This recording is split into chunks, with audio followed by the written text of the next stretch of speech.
You're listening to the Life Coaching Secrets Podcast, episode 225.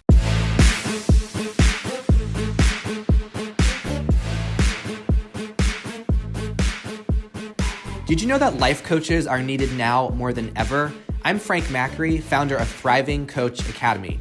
I've trained over 1,000 coaches and helped them launch their own successful coaching businesses. If you want to make an incredible income and impact as a coach and have a lot of fun doing it, I'll show you exactly how to get it done. This is Life Coaching Secrets. What's up, coaches? In this episode, I'm going to talk about how to not let other people's opinions get in your way of going after the life you want. I'm going to talk about embracing the cringe that comes with creating an extraordinary life. Now, perhaps you've noticed that there's been this growing wave, especially online, where anything bold and passionate or maybe slightly outside the norm is instantly labeled as cringe or cringeworthy behavior. And it's become a very quick, lazy way for people to mock others who are unapologetically trying to pursue something or expressing themselves or just putting something real into the world.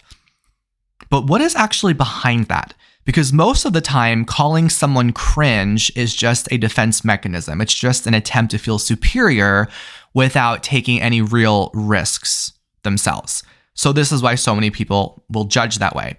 And maybe you felt like you wanted to do something really badly, like launch your own coaching business or publish a book or share more of yourself online, but you held back. You didn't do it because you didn't want to look cringe as well. You didn't want people to whisper, "Who does that person think they are?" You didn't want people to silently judge you. So you end up staying quiet and safe and hidden, even though deep down, you know that your soul is so wanting to be expressed, right? There's something inside you want to share with others. And I've seen this happen over and over again with people everywhere. There's this silent pressure to make everything in your life look effortless, to never try too hard, to act like you're already successful without letting anyone see the messy or the awkward attempts to go after a goal, right? It's so much safer to just roll your eyes at all those dreamers out there than to be caught doing the dreaming yourself. But here's the truth, because I'm going to really go into how to overcome this fear in this episode. The truth is, you cannot skip the cringe phase if you're looking to create an extraordinary life. Any confident, creative, and impactful person that you admire has a trail of cringe moments behind them. Moments where they looked embarrassing at times, but later they became the very thing that made them iconic and impactful.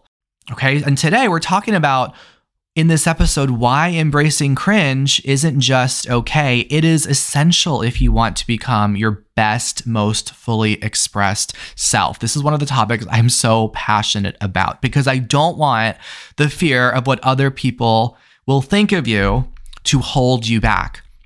Now, if you're hearing me use this word cringe and you're wondering what it means, some other words that could be used instead of cringe are awkward or embarrassing yourself or looking unpolished or clumsy. So all of these fall under the umbrella of cringe.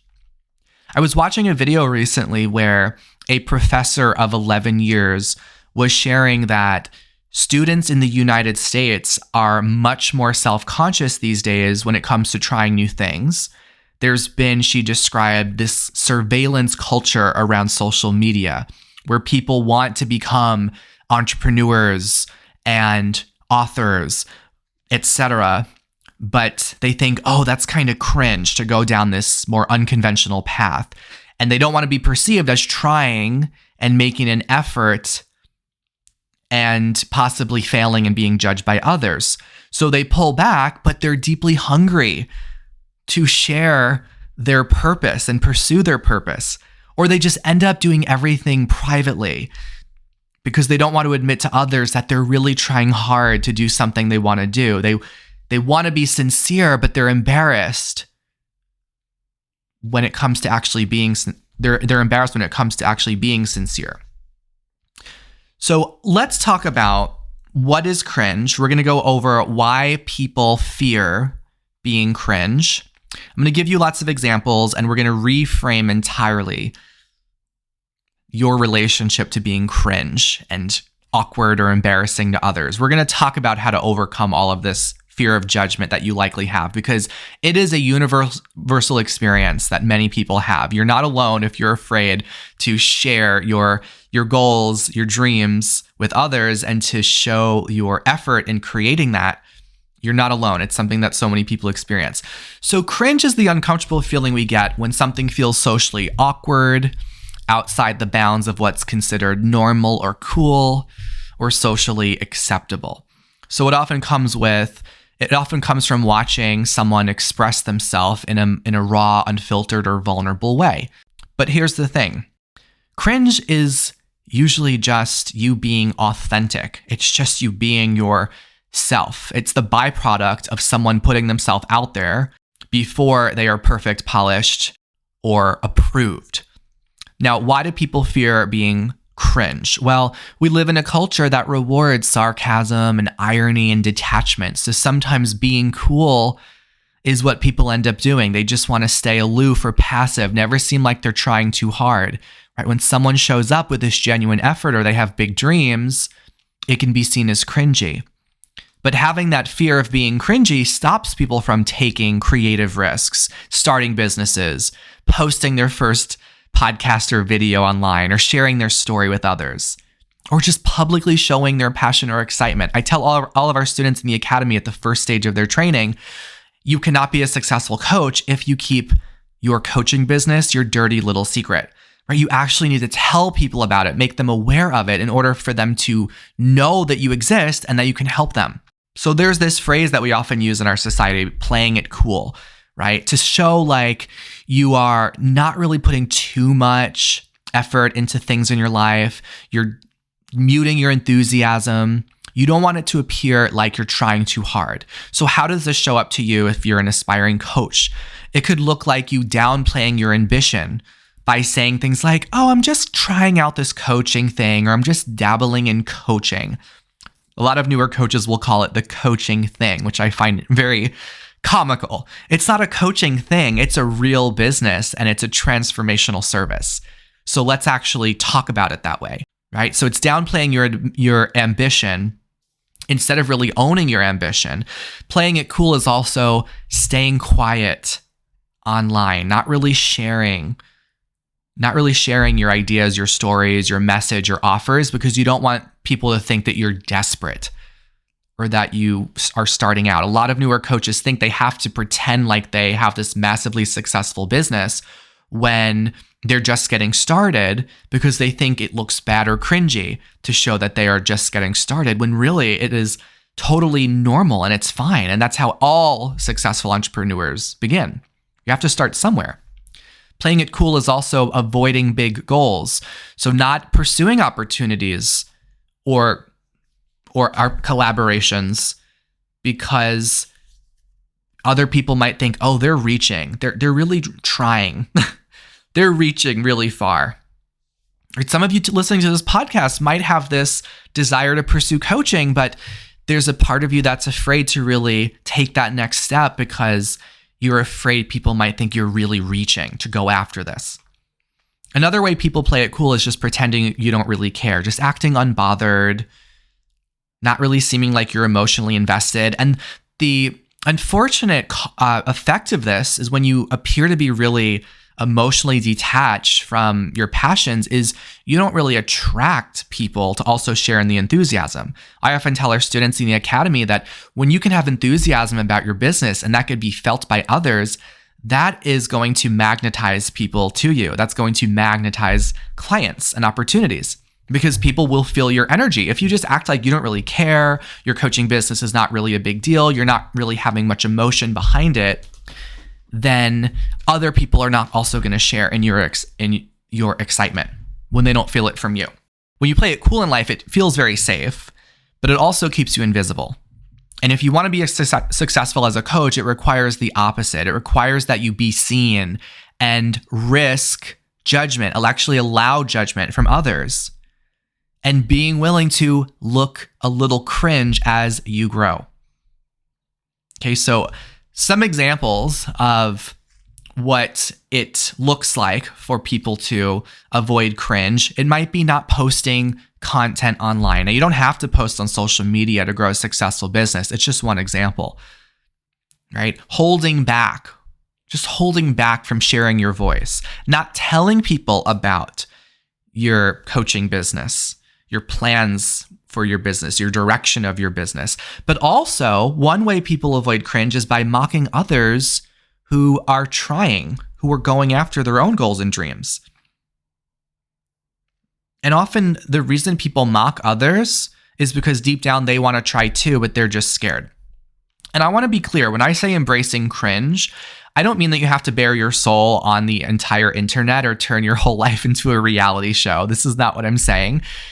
Taking up space doesn't require you to share every vulnerability or expose your deepest wounds just to prove that you're being authentic. You get to choose what you share. You get to have boundaries. Being visible is not the same as being emotionally naked.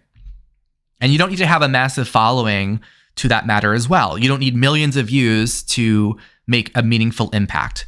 Some of the most powerful coaches I know are changing lives quietly, consistently, and profoundly without ever going viral. I've been in the coaching industry for over a decade, and I rarely have had viral pieces of work that I've put out there online, and yet I've made millions of dollars as a coach. So this is not about chasing fame. It's about having the courage to show up as you are, even when it feels a little bit uncomfortable or imperfect. That's what taking up space really means.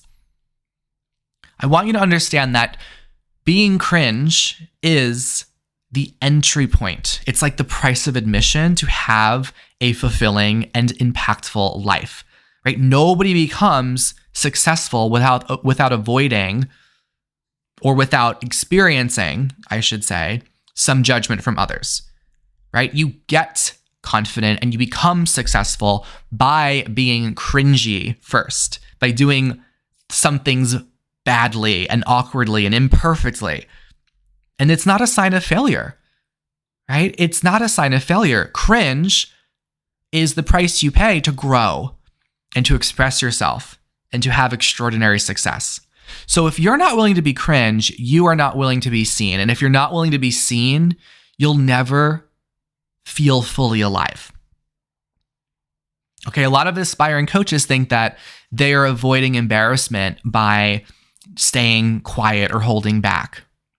They might think something like, I don't want to share with others that I'm starting a coaching business because I might embarrass myself. Well, let's unpack embarrassment a little bit.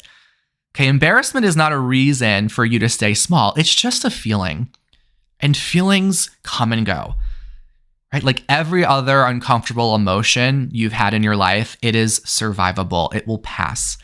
Because the truth is, no one builds something meaningful without risking their ego a little. And if you wait until you feel 100% comfortable before you start showing up, you're going to be waiting forever. And I don't want that to happen to you. Right? When you have a fear of embarrassment, it's really just a fear of being seen in what you can think of as your becoming phase. Right? But every powerful coach, every entrepreneur, every leader that you admire today, they once had to declare something new before they had the results to back it up. And that's true courage. That's real leadership. So you're not supposed to have it all figured out yet, especially in the beginning. And that's what also makes your journey real and relatable. And think about as well, who exactly are you trying to appease by staying quiet? Those people that might be judging you and saying that you're cringy, those are not going to be your clients anyway. Right? Those people who roll their eyes at you for pursuing something meaningful to you.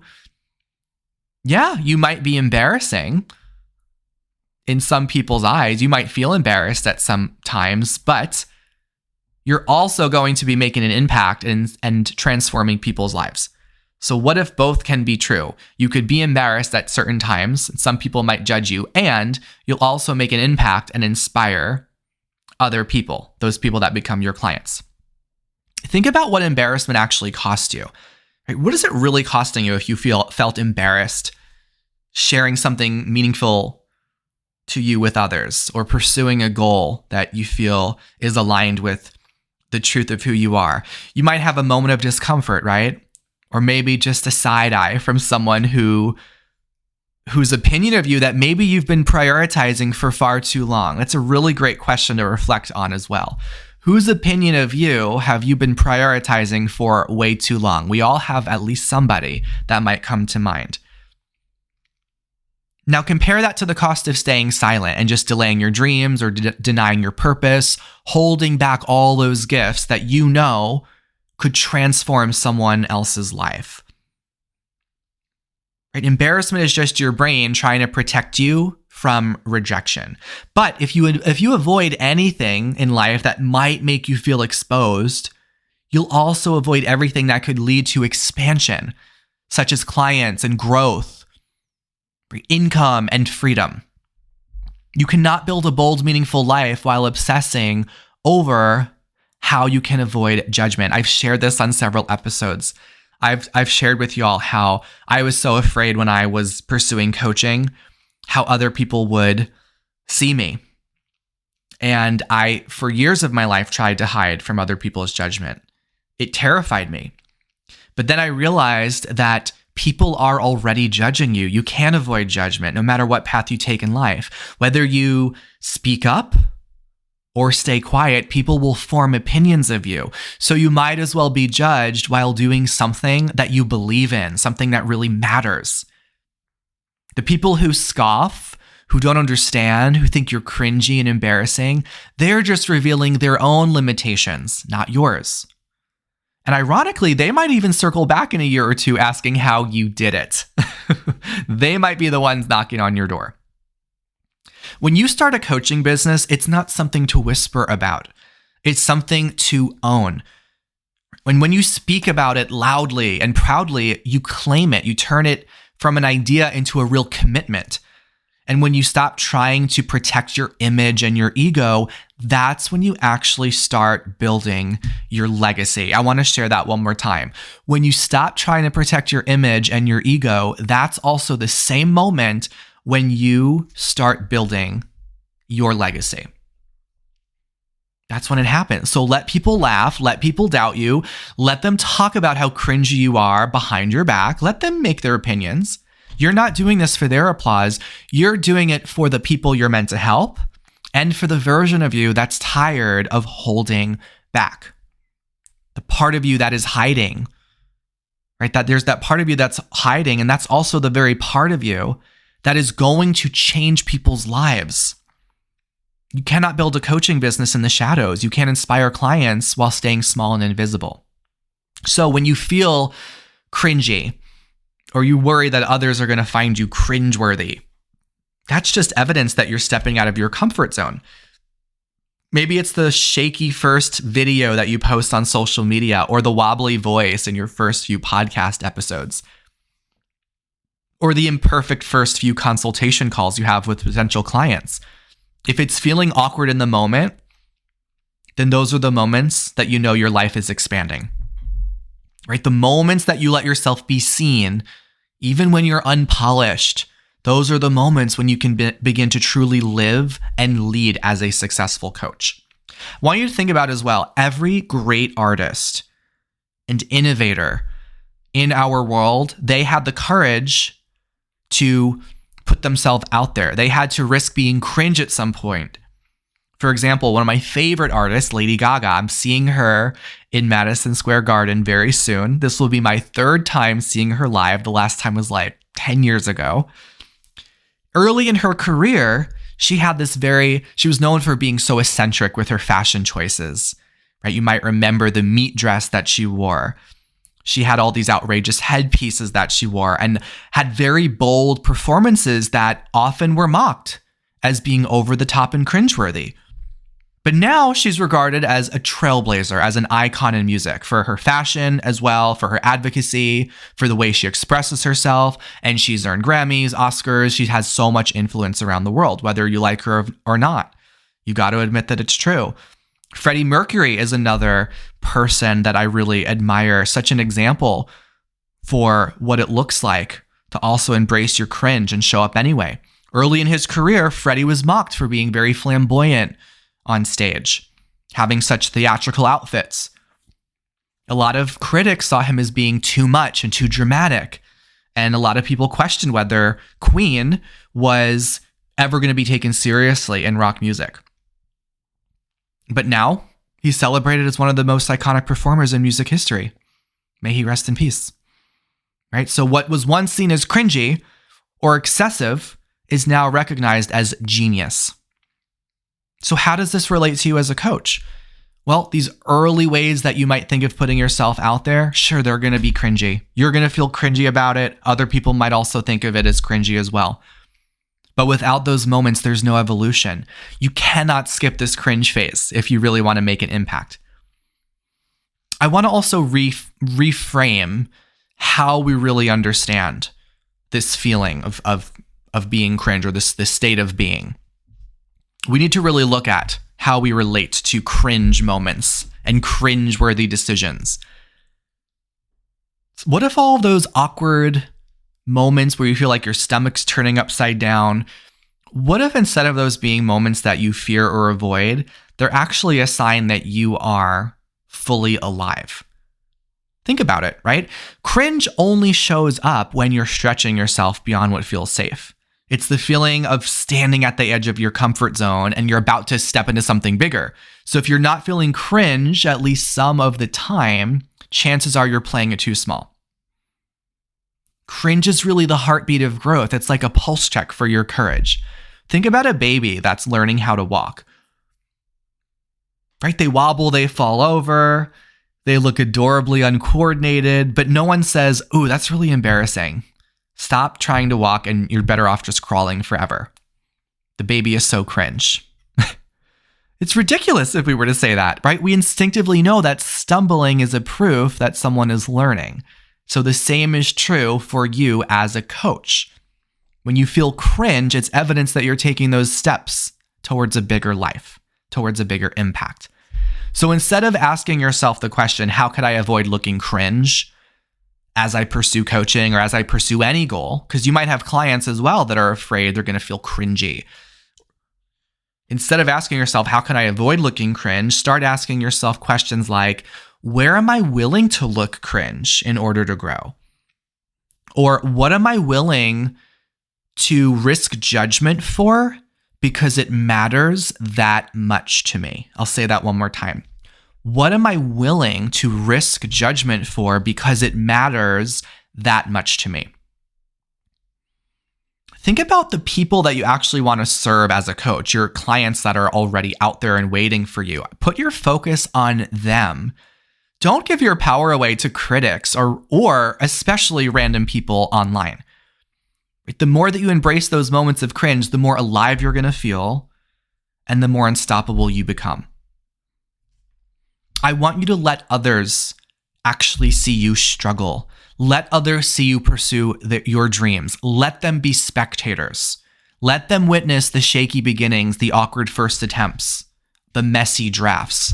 Let them watch you care about something so deeply that you're willing to look imperfect for it. Now, that's not weakness. That's real courage. When I was starting my coaching business, I was in my early 20s, and I was the only person in my social circle that was starting a business. And I was also going into an industry that none of my social circle knew about. So I felt like it was very cringy what I was trying to go into, but I did it anyway. So I want you to let others see you pursue your dreams. Don't just let them see it when it's all polished and ready. Let them see it as it's still forming, as it's still raw. You don't have to wait until you have the perfect website or the perfect words. You can show up now. You could say yes now. Because dreams don't grow in hiding. They grow in the light. Right? Let other people be spectators. Let them wonder. Let them judge if they choose to. You don't need their understanding for you to move forward. You just need your own permission. And if someone sees you, if they see you trying and they mock you, again, that's a reflection of their own fears and their own limitations, not yours. And truthfully, most of the time, the people that are judging the loudest, those are the same people that are doing the least. Let's be honest. They're not in what I refer to as the arena, right? They're on the sidelines. They're just throwing stones because they're too afraid to step into the arena themselves. This is a metaphor that I've always thought about over the years. I think about there's the arena and then there's the people in it, and there are the people in the stands watching. Those are the two kinds of people in life. And I love meeting others that I know are in the arena, because most people, they're just in the stands, right? They are staying safe. They're staying hidden. They're watching others from a safe distance. They talk about what people should be doing. They judge those who dare to try. They laugh when someone falls. But from up there, they're not risking anything, so they never get bruised. But they also never know what it feels like to live fully, to step into the arena and really go after something they believe in. They never realize what it's like to see what they're truly capable of, because they're just existing, right? They're not living, they're just existing. And then there are the people that are in the arena. If you're listening to this podcast, you are someone who's meant to be in the arena. Accept that invitation. When you're in the arena, this is the people that show up, sometimes shaky, stumbling, and flat out failing at times in front of everyone. They get dirt on their face, they look cringe, they mess up, and they get back up again. Right? They're the ones who truly know what courage feels like. They're the ones who grow, who create, who lead, and who inspire.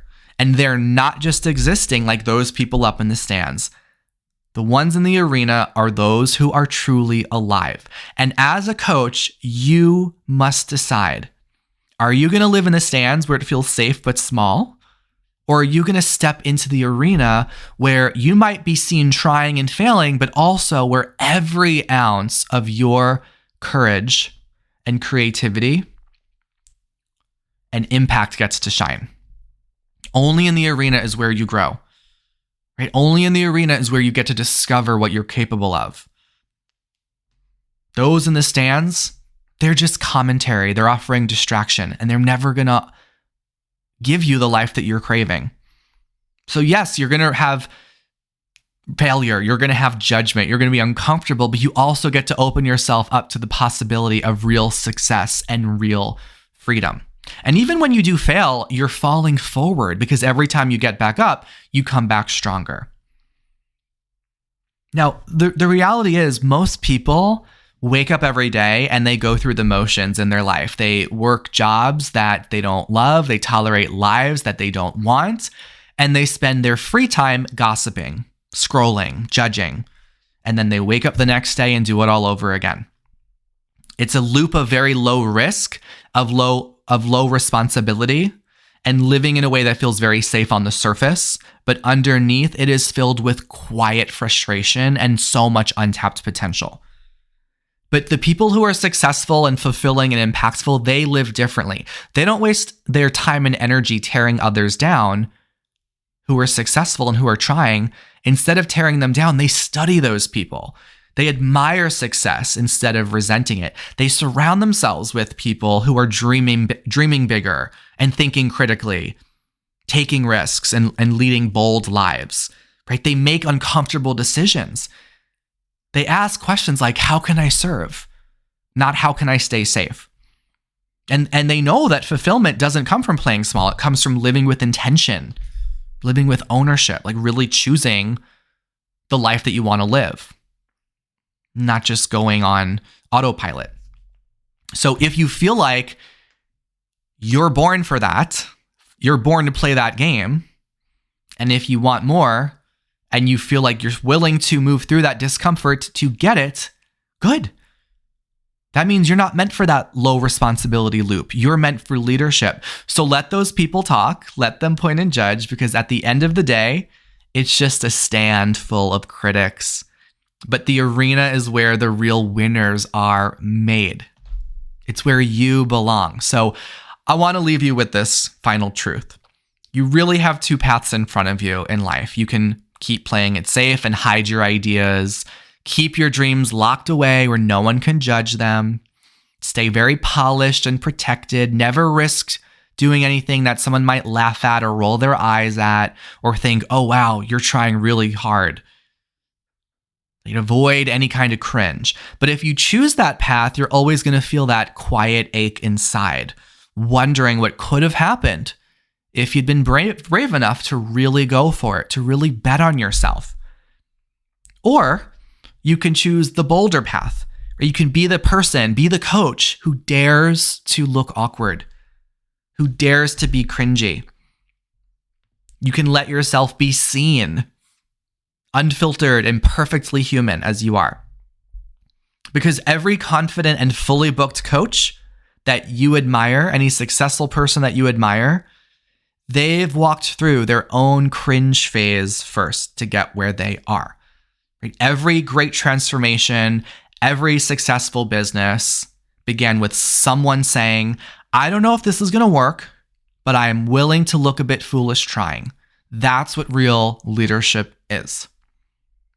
So let this be the day that you stop waiting for the time when you feel really polished. Let this be the day when you can stop holding back your brilliance until you're sure that no one's going to judge you. Because if you want to truly lead and serve and truly live, you have to step out before you're ready. You have to lean into the cringe. Let the cringe shape you and grow you and free you. Because the moment that you stop trying to play it cool, that's also the moment that you give yourself permission to be unapologetically you, beautifully cringy. And that's the moment where your real power as a coach begins. Okay, that's what I got in this episode on embracing the cringe, going after what you want without letting other people's hold you back. I'm fired up. I don't know how you're feeling, but if you've been enjoying this podcast, please do us a favor. We are considered in the rankings for the top 100 podcasts on life coaching. And if you want to help us go up in those rankings, take a minute, leave us a 5-star review, write a couple sentences about what you love about the show. I read all the reviews and it means the absolute world. And before we go, I'm going to include a little snippet of an interview that I had with one of our coaches inside Thriving Coach Academy. So you can learn a little bit about how they got into coaching and some of their tips for how you can become successful as a coach. Enjoy their story, and I will see you in the next episode. My name is Lori, and I first discovered coaching through my last career, which was in human resources. And I did that for 15 years. And it was one of the things that I really enjoyed about HR. And then I kind of lost sight of it a little bit when I became a stay-at-home mom. And I kept coming back to, what do I enjoy? When I really dug in, it was coaching, it was training, it was the things that I did in my last career that I really didn't get to do much of. When I sat down and thought about what is going to fill my cup and what is going to fill me up, it's coaching. It's helping people to be the best versions of themselves. And so it just made so much sense when I really stopped and thought about, oh, right, there's a whole career you can have in life coaching. And every day since then has just been exciting, joyous. When I was doing my research on different training programs, I felt like I'd have like this click or there'd be something that would just be like a spark. And I wasn't getting that from any of the other programs that I had been looking at. And when I finally came across Thriving Coach Academy, that click, that spark was there. And I think what it was really listening to a lot of the testimonials that were available on the website. And then also the business side, which I just did not see much of at all in any of the other programs. And I think it's so important to be able to launch your business with confidence and have a direction, especially, for somebody that's never been an entrepreneur before. It just clicked. It made sense that this was going to be where I was going to excel. And it's been that way. Yes, this was definitely one of the more expensive options, but I just really believe in investing in yourself. And I know from other times in my life when I've invested in myself, I've seen such a big return. I could really see that return was going to be much larger than what the financial piece would be. And I can definitely attest to that this program is priceless. I have my niche figured out, which is I help other moms to really focus on prioritizing themselves while also managing the demands of motherhood and career and all the other things that life throws at us. My favorite thing is the community overall. I have made not only close friends, but I really do believe that I'm going to be in touch with a lot of people in my cohort forever, really. Everybody is so driven, so kind and so wanting to help in this world and make it a better place. I'm really excited to be an entrepreneur and be able to create my own schedule that includes time to do things for myself. I'm excited to be able to spend a lot of time with my kids, and I'm really excited to just help other moms realize their worth. I would say to anybody considering TCA to really just do it. TCA is the right choice. You are going to be supported along your journey, even beyond when you graduate. I see graduates back, and I really love when they come and we learn a lot from each other. You will see the return on your investment. You will learn so many new skills. You'll have a whole community supporting you, and you'll have a lot of great mentors that you'll encounter along the way as well. You'll get your business education, you'll get your coaching education, and you'll leave with a network of people that you will never want to lose touch with. I know that I'm exuding just this positivity and this energy, and I just want to make sure that everyone knows that it's genuine. This has been a life-changing experience for me in the best way possible. And I really hope that other people can listen to my story, listen to my experience, and confidently make the decision to join TCA because it has been just such a blessing. Hey, would you like access to powerful coaching tools you can use on yourself and clients right away? For being a listener of the podcast, I'm giving you a VIP guest pass to get a sneak peek into my coach training program. Inside, you'll learn our coaches' secret tool they use to transform their clients' lives. And you'll also get a training on how to launch a coaching business. Just head over to www.thrivingcoachacademy.com/VIP to get started. I'll see you on the inside.